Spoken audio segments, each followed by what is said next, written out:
Out this one. Okay, so two more bones we want to talk about are the vomer and the inferior nasal concha. These go really well with the ethmoid bone because in our last lecture we were talking about the ethmoid. It has a cribriform plate right here, separates the neurocranium from the nasal cavity, which is right here. The projection that comes down is the perpendicular plate, which is in purple right here. I'm going to outline that in blue. This perpendicular plate comes down and creates that upper 2/3 of the bony nasal septum. So the skull has been cut in half in a sagittal cut. We can't see the nasal cavity over here because it's blocked by the bony nasal septum. But the vomer is the inferior 1/3 of the bony nasal septum, and it is outlined here in green. And this vomer comes through and creates the inferior 1/3 of the bony nasal septum.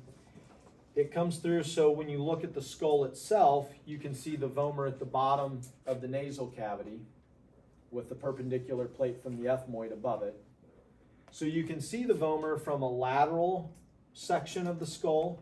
You can see it from the front of a regular skull. And then if we flip a regular skull upside down, we can also see the vomer.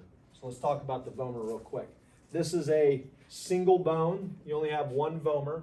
Would you call this facial cranium or neurocranium? It's facial, yeah, because it gives facial structure to the nasal cavity.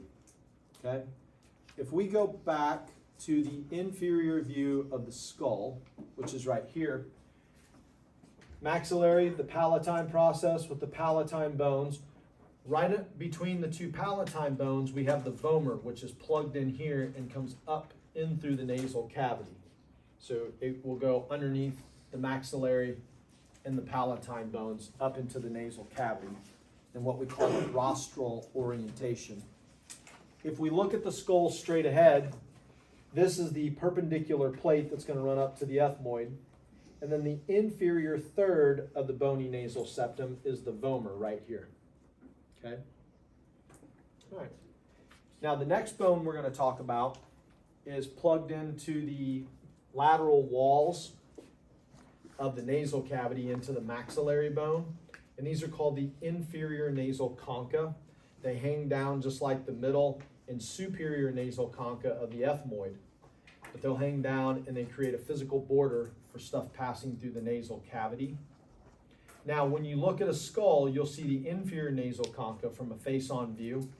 The upper ones are the middle nasal concha because the superior nasal concha are tucked up in here and they're really small and you won't be able to see them from a face-on view of the skull because of the nasal bones that are covering them.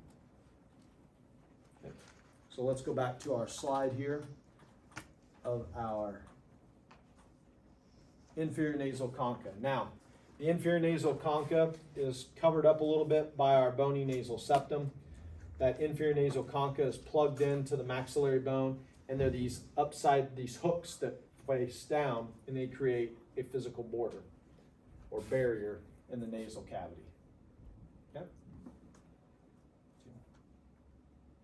And we can see those from a face-on view as well. So, inferior nasal concha, there's the middle ones from the ethmoid bone.